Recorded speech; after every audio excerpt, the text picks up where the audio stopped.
13th floor.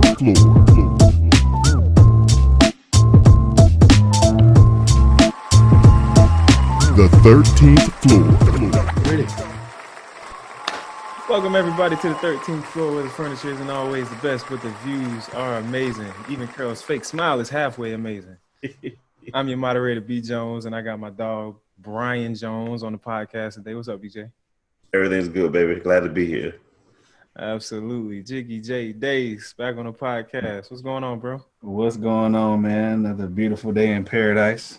Stop looking at me scratch my dreads, man. This is what you got to look forward to, all right? Right. That's the goal. You're not even scratching your dreads though. You just that's just scratching like dome. Yeah, it's in there. You know, the scalp. It needs to be moisturized later. Just don't start patting. We cool. I was about to say, go ahead and pat your job. The pat is real. The pencil, pen, whatever you can stick in there is real. All of that, man. That's what I look forward to. Exactly. Or you can just go Coach K style, BJ style, man. Baldy with a beard. You in season, bro. I just He like nah. No words. It's gonna happen naturally. You know what I mean? It's not gonna happen by choice. I'm alone. You can say it, man. I read your mind, man. You just like my head's not shaped for that. I just feel like nah, man. I got a dome. Is Carol's head shaped for it? I mean, Carol look fresh, man. Circular, bro. Yeah, Look at the shape of BJ's head. Circular. Yeah. Yeah, nah, I definitely don't have a head for that, man. My joint is a straight box. I'll be so nah.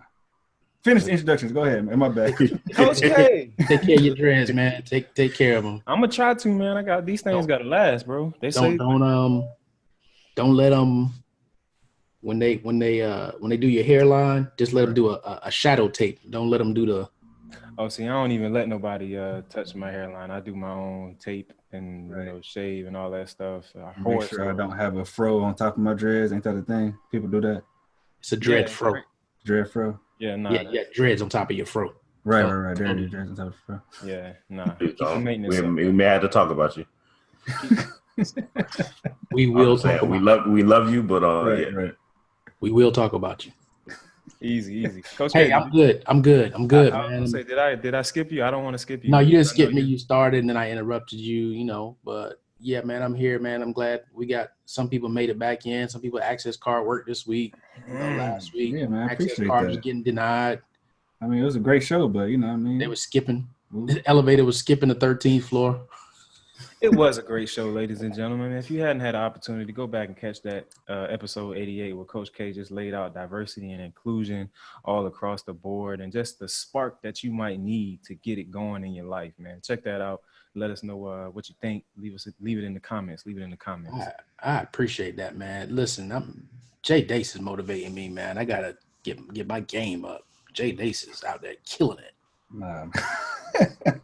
He's so humble, ladies and gentlemen. Man, just one break at a time, man. One break at a time. Man, I'm on one ab at a time. One ab at a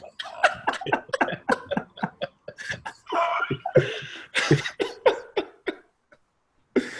Oh man, let's get into it, man. So we out here. I'm sorry, man. Did y'all see my man picture the other day, man? I don't know how he was flexing so hard, but that man had veins everywhere. I was just like, oh my gosh, like man, Jay, they about to get on that pro circuit. Y'all is ain't that know natural? it, like Is that natural? it actually. Is it right? your blood pressure is probably like 100 because you got so many veins and they just so big. It's like there's no pressure. It's just like going through easily. So what's up, man? Good So for when you you, go hit man. the pro circuit, Jay, you get the real bodybuilding on. You know what I'm saying? No, bro. No, just do what you're doing. Because we're gonna I'm talk not. about you if you put on that little bikini drawers. We're gonna talk about Like, you. bro, I'm not Real about to do the bodybuilding competitions. That's just I can't do it, bro. Real bad. And then when you get that spray on tan, oh man, we gonna But climb. no, what's crazy is that like I feel like you as a like male, you don't really need it. Yeah, no, you still have to get it. Mm. You still have to get it. Yeah, I'm not worried about that though, man. because it helps them see the definition of your muscles. right? But the whole thing, but like Caucasian Americans doing that, like I feel some type of way. Like that's not natural. Like you're not really You say Caucasian Americans? That's what I was saying. I was still tripping off that. I didn't hear nothing else you said. I ain't want to say white people. You know what I mean? So you just said white people. Political correct. Politically correct. But What's wrong with saying white people on the podcast, man? just Just say white people. because we don't see color. Listen, man, how many times do you hear black people on Everybody the news? sees color, man. If you don't see color, there's something wrong with you. But I feel like You're that's losing kind of somebody's identity. right. Facts. I feel like that's kind of foul though. You know what I mean? Like, yo, you don't. It's not naturally. You're not naturally brown. So you get a spray on tan just to show your definition. Like you kind of stealing, if you will. I suppose. I don't know, man. But whatever. Carry on. Right. My bad. Yeah, Just consider an IG filter. That's all. It's just an IG filter. It's just facts. The part that kills me is that color shows definition. Right. Mm-hmm. Is it really right there? Think about this. That's deep right there, okay? That's deep. Go with it. You gotta have a show on that. Yes. Continue, please. Please continue. That was so deep. Makes you want to sit there like, Right. Because that's a light bulb moment. You just stare into it like, oh, color. Where is Art with you when you need him with the shirt thing? Right. Oh yeah, definitely a shirt. Color shirt. Awesome. Yeah, so we want to go ahead and get into this thing, man. Election season is definitely upon us. We got about 2 weeks when this podcast drops, I think, 2 or 3 weeks in before the actual November the election day. 6th. So yeah, so it's about what date is this Friday? This Friday is the 19th, so 27. Yeah, we got 2 weeks. Little 2 weeks. Yeah. 2 weeks early voting. If you're in one of those early voting situations, up here in Maryland, it starts October 25th. I will be taking full advantage of that because the lines are much shorter, and you get a lot less harassment from your elderly through the line. So, but it's a lot of good. It's a lot of not controversial, but a lot of important amendments on the ballots across several states, man. Here in Maryland, we have an amendment on the ballot to get some of this gaming revenue. You know, they open up casinos all across the state, get some of this gaming revenue into the educational system. And then we also have on the ballot to have same-day registration for voters. So you come to the polls same day, get your voter registration on, and vote and everything. That sounds like it should be pretty much standard across the board. I know a lot of states already have it as well. BJ, you said it's a lot of very important races and ballots in Florida as well. Yeah, there's quite a few. There's a couple that are taking over the airwaves and the TV media, newspaper, print, every type of ad you could think. The restoration of voting rights for convicted felons who have served their time, not counting murder or sexual criminals, which is only, when I look at the numbers, we're about less than 20% of total felonies. But if you look at all those different disenfranchised individuals in the state of Florida, it's roughly at 1.5 million. And right now they're currently unable to vote, no matter if they serve their time, however old they are, but they're still required to pay taxes, do everything else, find a job, provide for their families, but they just can't vote. And this may have happened when they were younger, last year, whatever. But if they serve their time, they're right now not able to vote. So amendment number 4 in Florida restores their voting rights to them after their time is served. So that's a major one going on right now in the state of Florida. It's huge, man. 1.5 million. That's almost a third of that 6 million, I think, that the disenfranchisement affects across the U.S. So it's majority right in Florida. It impacts the minority community the most. I think the numbers I saw, 1 in 5 of black men or black men is black men, right? That can't vote. And so 1 of every 5 black men can't vote because of this felony law. And there's no, I guess, not legal proceedings, but nothing that's not arbitrary to get your voting rights back. It's crazy. We got a link that we'll post this week to show you. That's 20% for those of you that like the simple math like myself. We got a link, a video we're going to put out there this week that shows you just how bad this process is. So if you didn't think it was important beforehand, man, go out there and make sure you exercise your right to vote. Get registered. Well, I guess it's too late to register now, but go ahead, get your vote on. Early vote, November 6th on the day to vote. You also got some marijuana ballot marijuana amendments on across the U.S. Yeah. huge. I think one of the bigger ones. So Michigan is going for recreational, Utah and Missouri are going for medical, but North Dakota, I think they may be setting a precedent. I got to do some more of the research on it, but they're legalizing for recreational, and they're going to start an automatic expungement process for those who are convicted of controlled substances that have been legalized. So not only will they be legalizing recreational use, but you get your record knocked off and you can get back in this thing. And that opens up doors to a lot of people that might want to get into the industry that couldn't beforehand because of their legal record. So again, a lot of amendments on the ballot coming up this election is very important, man. Go out and exercise your rights. Hey, let me ask y'all a question though. And I know we moved on to marijuana, but why do you think they would not want to restore the voting rights for convicted felons? That's easy. Because if you look at the convicted felons, the majority of them fall in minority populations, and those minority populations could sway major voting ballots and major voting issues in the past elections. So if you look at in the video Brett mentioned a minute ago, we talked about we're going to post. I didn't realize that it was that close. But if you go back to the Trump election, the deciding votes, and that could have been swayed either way. If you just, let's just say 1.4 million extra voters, and I'm not saying they're going to vote one way or the other, but the last election was lost by 5,000 votes. In Florida, right? In Florida. And then back in 2000? Was it the Scott? Was it presidential or was it Scott? You talking about in 2004, I believe? I forget which year was it. Was it the governor or was it the presidential election? It was 100,000 votes. Mm-hmm. So you potentially got one small margin. Right. When you think of overall voters in Florida, 1.4 million people that have the right to vote. Now, will all of them register and exercise that right? Maybe not. But you have minorities in the vast majority of those numbers that could vote a certain way. And if you look at the trend in when this happened, was when the governor shifted from Democratic to Republican, and all the Republican races started winning after that. So the disenfranchisement piece, excuse me, that didn't come out right. Disenfranchisement. Disenfranchisement piece. That joint. It's late, man. It's been a long day.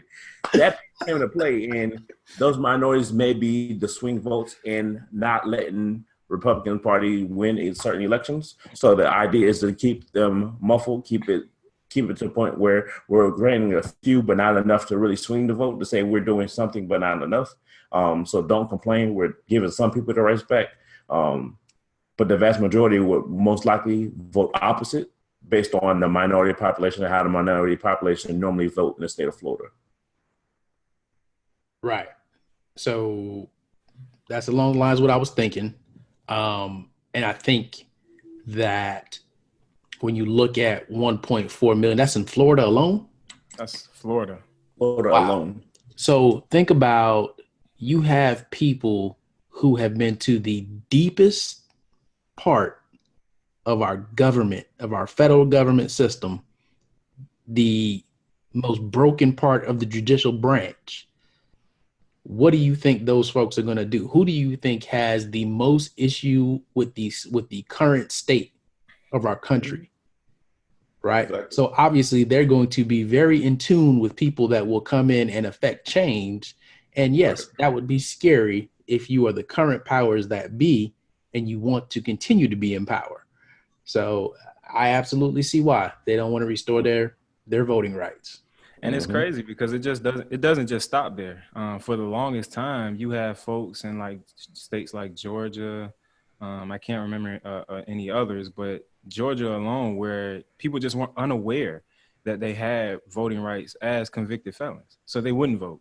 So just the educational piece alone. I mean, I know it still affects certain violent crimes and sexual assaults, but all other felons still regain those right to vote, or have a pathway to regain that piece of their citizenships. And I think it's amazing. It's even spoken about on that video that we're going to post. You know, one guy talks about, you know, I can pay taxes, I can work, but I can't vote. So, you know, how much of a citizen am I really? you know, and it boils down to that basic human right, you know. But you're not a citizen. And you're not technically. So yeah, it's huge, man. It's crazy. I mean, when you look at just the mental games people play with things like this. So we want you to be we want you to be successful and go out and earn a living and be successful and provide for your family. But oh, by the way, you can't control who's on your school board. But I got to send my kids to public schools if I choose that route. Right. Or I can't vote who's the mayor in my city. Or I can't vote on issues going on in my city. Like, you're really telling that person, we go back to the idea that 2/3, like, you're not even a whole human. You're not even worth the vote of casting as a human being, citizen in this community, in this state. So, just going about the business. Don't worry about it and don't complain about anything. You should be lucky or free. But the whole idea behind it is that you have served your time based on what the justice system has said your debt to society is, whether that's 10 years in jail, fines, whatever the case may be, community service, whatever that time is. You've legally served your debt to society. So your restoration of those rights should be automatic. Should be. Absolutely. And what's funny is that in the state of Florida, I have seen more coverage of Amendment 13 than I have Amendment 4. And Amendment 13 is to save the greyhounds and to eliminate greyhound racing because I saw that the dogs undergo such harsh treatment. They have injuries. And man, I promise you that's on like every 20 minutes. Well, we talked about that, right? We talked about PETA being more powerful than anything in the world. Right. Exactly. Mm-hmm. I'm gonna challenge that though, because I think, you know, there might be one force that might be just as powerful, if not more, than PETA, and that's the wife, ladies and gentlemen. And I definitely want to segue into that conversation. Like a segue. Right. That's one of the things you need to screen to this pants over. Right. That phrase, man, happy wife, happy life. Now, I'm not married, but I hear it all the time, and a lot of guys live by it. And, you know, I just think it's one of the, as true as it is or may be, it's definitely, I think, one of the most unfair situations to kind of find yourself in. Because as soon as I hear that, happy wife, happy life, you know, it's like, the first thing I think about is like, well, what about us? You know, what about me as the man in the relationship? And, you know, it assumes that, you know, just bend over backwards, make sure she's good, and then you get that peace of mind. But do you really have that peace of mind? And that's the question, right? Is it really a happy life at the end of the day? Is it really a happy life? Because what you're setting up for one person to be happy, and then the other one just has to settle. And how much do you hear that from the other side of the table? I don't want to say, I know what I'm worth. I know what I should be getting. Look at Jay. Go ahead, Jay. No, because a lot of things that I hear is that, you know, you hear from the other side that how much they have sacrificed, you know, their selves, or they put themselves last because everybody else got to be taken care of. So I hear that all the time as well. So I hear you, and I'm not. Hold on, BJ. Okay. Before this, I think I got a preface that says everybody's situation is different. It's different. So you got to kind of take this conversation, ladies listening, males, right, and apply it to your own life, because we are definitely not making blanket or generalized statements. Right. Actually, what I want to say is that, fellas, if you're listening, just know that the 13th floor is a fictitious place. We don't have a place for you to stay. If you get put out, you can't come to the 13th floor and crash. Just wanted you to know. And as we always say, the furniture is not that great anyway, so your back is going to hurt. So just letting you know. Back to you, BJ. So, and again, you segue perfectly, because that's what I was saying, because everybody's situation is different. But I think the problem with that statement is that since society has changed, and I'm going to go big and come back small, right? Society as a whole has changed. So when you look at the roles and responsibilities of a wife in the past versus today, and again, every household is different. Those roles are not static; they change, and where a sacrifice for work or career or school was I don't want to say the norm, but was almost you're going to sacrifice your stuff so either the male can succeed or the kids can succeed and do better, whatever. That's not necessarily the standard, the status quo today, with more and more females taking over as far as higher positions in a job and contributing more time that way, and going back to school and getting higher degrees more so than ever in the past. So when you look at the roles reversals and what everybody has to do in their household, I think that statement is arbitrarily good. Yes, you want your wife to be happy, but I think sacrificing yourself for your own personal happiness in the process is a detriment to men, mental health and physical health as well. Yeah, I think it doesn't make sense to say just because if I make her happy, I'm gonna be happy by default. Like, I don't think it works like that. Like, your happiness can bring, an aspect of my happiness, but you gotta you gotta be happy. That doesn't make sense to make somebody else happy in an effort to make you happy. So I never really agreed with that statement as well. I think we both should strive to it should be mutual. It should be reciprocated. Right. We should be kind of trying to make each other happy, man. And know what it's rooted in. It's like that stress level of, okay, do I deal with, the pushback, or do I deal with, all of this that'll come with my opinion is a little less, or should I just okay, yes, man, it. Knowing is it worth the fight? That comes with choosing your battles. I mean, I look that for y'all more so than anything, but that's choosing your battles, man. Knowing when to gracefully bow out and knowing when you gotta know when to hold them. Right. Know when to fold them. Right. You got to choose those wisely, man, because sometimes it's not worth it, and sometimes it is, but it's not so much worth it in the sense of you got to be right, but more so to say, hey, we need to talk about this. It's not just one-sided. Yeah, it's not just you're not just gonna get your point across, then let's go to sleep, happy go lucky. I have something I need to say. So, I think it's just you wonder why the divorce rate is 50%, right? Even though I heard earlier today the divorce rate is dropping. But then the exact thing that I was thinking was, well, there's probably less people getting married, which is why there's less people getting divorced, which was the point that was brought up. And this was on the Steve Harvey show. And it's just one of those things where, look, you're programming in these people's minds, happy wife, happy life, right? So let me ask you a question. Who gets to be happy in a non-heterosexual marriage?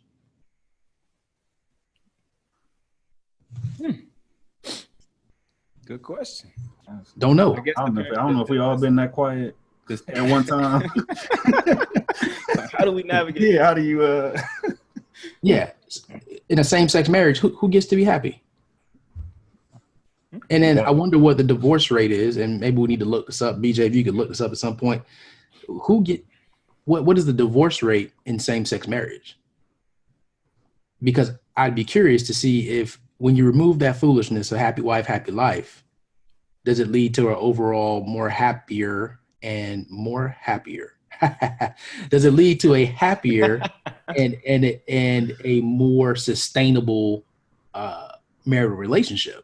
I think it does. And I think it's because there's less focus on the traditional role set, less focus on what I am bringing to the table, and a more of a focus on what because you have these two people in a non-traditional marriage sense that have had to come together amongst, whatever types of oppression and, kind of just be great together, for lack of a better term. Shout out J-Days. But I think that they also, but at the same time, those same-sex marriages or relationships, they oftentimes assume roles. So I wonder how much of that plays a fact. They assume roles in the sense of if we had to categorize it, right? Right. You know what I mean? So it's one is the male, one's or more dominant, if you will, however you want to phrase it. But So before we get into some waters that's way too rough and we get in trouble with some of our listeners, because that could turn bad real quick.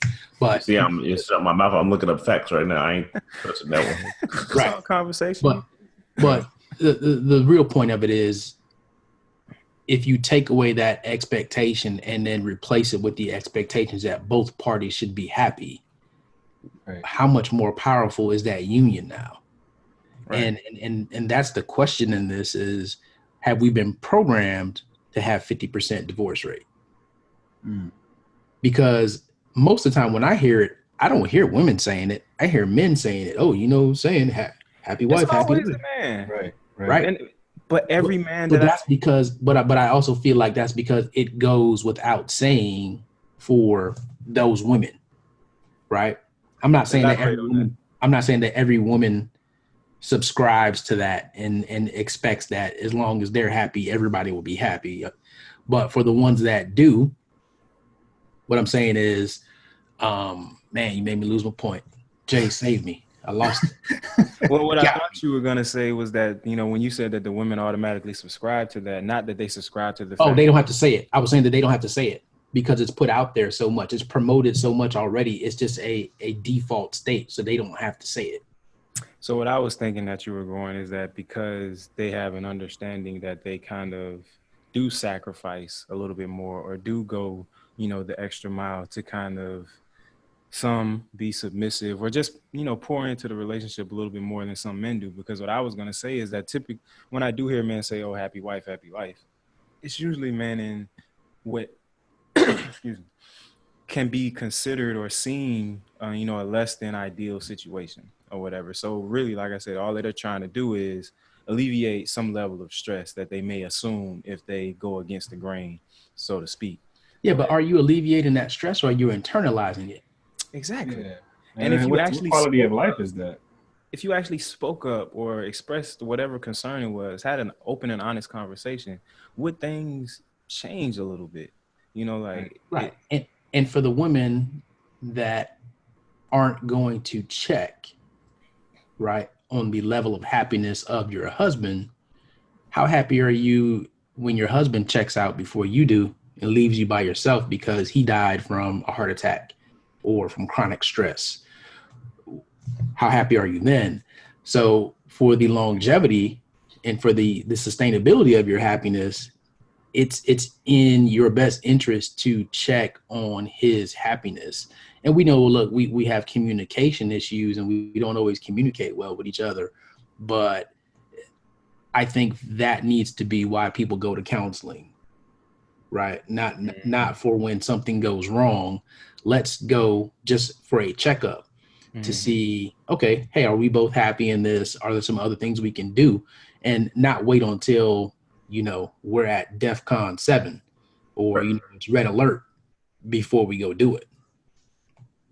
So I back up to a year and a half ago when this whole idea, I really just had to accept part of this in the application. Again, that's why I think it's situational too. When it was time for us to purchase the house, right? So when we talk about communication, you're talking about providing for your wife, you talk about providing for your husband back and forth, but things like that. What I had to do was realize, look around and be like, you know what? There's some things I want, but at the end of the day, is me sacrificing this piece of the house, whether it's the paint color, whether it's the furniture, whatever, is it really worth me pushing back on? And something like arbitrary like that for me is like, you know what? You do what you want, but I have my stipulations, so you can do whatever you want. The kitchen, where I spend most of my time, and then my area where I have when I do my outside or whatever, that's me. You tell me what you want to do with the rest of it, we'll make it happen. I'll support you to make it happen. But then we go to things like, oh, we have a disagreement about something we should do with the kids. Well, that's not just I'm going to give in and just say, well, if you're happy, if that makes you happy, then just go with it. When I have a heartfelt disagreement with what it is, that we need to hash it out and we need to work it out. It's not just a back off to make you happy and I'm really, really upset about it. That type of sacrifice is not worth it in the end. But that whole thing about, hey, the kitchen, let me just have that and you have this, that's not happy wife, happy life. That's compromise. You know what I mean? That's what one of the foundations of a relationship. You got to be willing to do that. The fact that you were able to take a step back and say, it's not worth it. That's, it's big on your part. And for her to say, okay, cool, he could have a kitchen and that back and forth, that shows like Kay was talking about the growth of a union and being able to move forward. And I think the happy wife, happy life thing is letting society kind of run your relationship and not you or the other person as a team, but you're letting other people in, because is that really your thinking, or is that what was, like you said, like Kay said, programmed into you? Mm-hmm. Yeah, I mean, if I'm hearing it, that's that perfect like union. Like that's the goal that you kind of strive for, like the give and the take, understanding what space you can operate in and what space your spouse can operate in, and giving and allowing each other to have that latitude. But do you find yourself, so when it comes to the disagreements that we have in relationships, I find myself having to learn hard lessons, and I find myself having to let people learn hard lessons when it comes to certain disagreements, whether it be with how you manage your child or whatever. It's kind of inherent in nature. And yes, it's frustrating. But I think the bigger thing that comes from all of that is the conversation afterwards. So, as Carol kind of alluded to, not letting stuff get to like DEFCON 6, but understanding that if we can communicate about this small or smaller version of a problem, then we don't have to worry about World War III breaking out the next time this thing comes up. By no means do it. Again, I think the main point is for anybody who may be taking this and not hearing the whole conversation. Any of us are saying that we don't think our significant others deserves to be happy. That's not by any means the conversation that's been said here. So if that's what you heard, I need you to press rewind and go back and re-listen again and come back to this point in the podcast. But if you did really hear what we're saying, is really that it's not about personal sacrifice to the point where I should be unhappy in my daily life because I'm sacrificing everything. And if you get to that point, then we got some other stuff we need to work on. I want to go ahead and submit the new marriage slogan: happy spouse, happy house. There it is. We got to go ahead and trademark that thing. Run that. Yeah, exactly. BJ, own it. Got you. Oh, man. Hey, before we start wrapping this thing up, I want to remind all of our listeners, man, get connected with us at 13th Floor, please, on all of your social media platforms. I know you love this podcast because we brought it educational, we brought a relationship, and, giving you all types of things to talk about when you carry home after your 45-minute ride to work or wherever. But subscribe. We're on YouTube with the videos, on Vimeo with the videos, and all over iTunes, Google Play, SoundCloud, Spotify, all your podcatchers and podcasting platforms. Check us out, 13th Floor. So who I'm going to first? J-Dace, man. What's going on? How you going to wrap us up?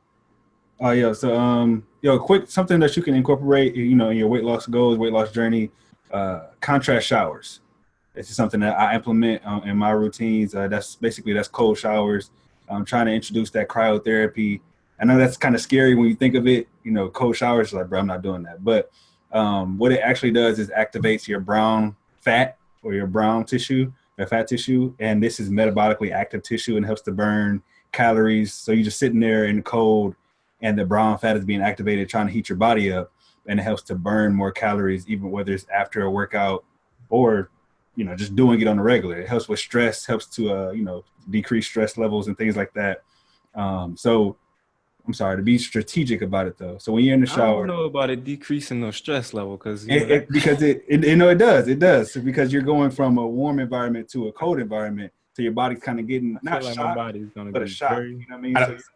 I don't know if it's that it decreases your stress level, Jay. I think as you get more used to it, it teaches your body to deal with stress better. Respond better. That's what I'll buy that one. Yeah, it responds. You're better equipped to respond to stress. Yeah. Yep. I don't look the part. I don't look the part, ladies and gentlemen, but I have quite a bit of knowledge. So to be strategic with it, if you have a removable shower head or just have a shower head period, let it hit your upper chest and your upper back. That's where the bulk of your brown fat is located in your body.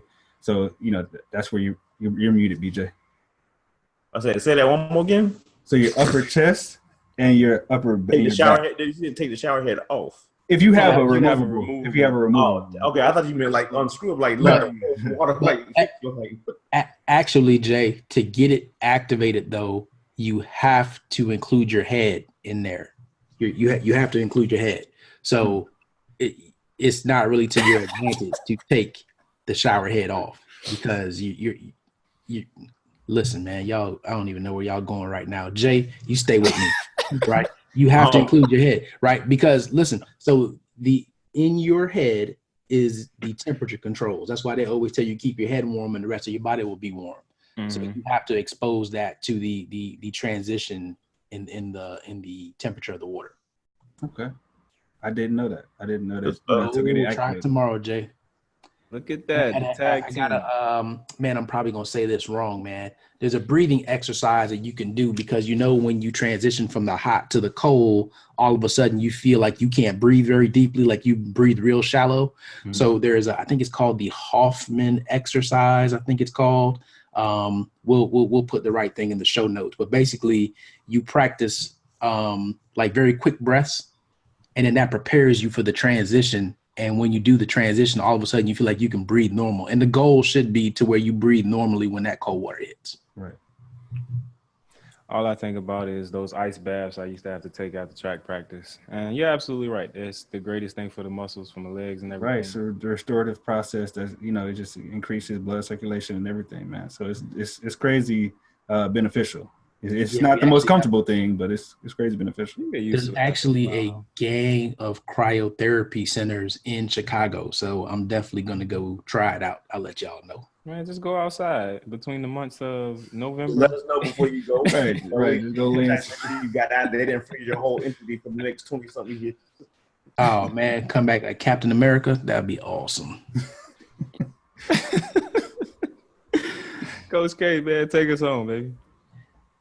I'll take you all home with just a political push. If you're tired of what's happening right now, then do something about it. I mean, I don't care who you vote for. If you want to maintain, then go vote for the people that's going to maintain it. If you want to see a change, go out there and make sure that you consider not just voting, but the actual amendments, and don't go out there and vote just for people that look like you because you think that they're going to represent you. That may not necessarily be the case. Make sure you do your homework. There are people out there that want to win just for power and fame. And then there are people that actually want to make a difference. So make sure you go out there, align yourselves with those people that are going to drive a diverse cause and be inclusive of everyone in this country.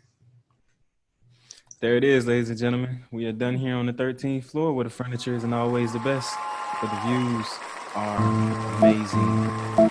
Hey, what's really funny though is how like the ground. The 13th floor.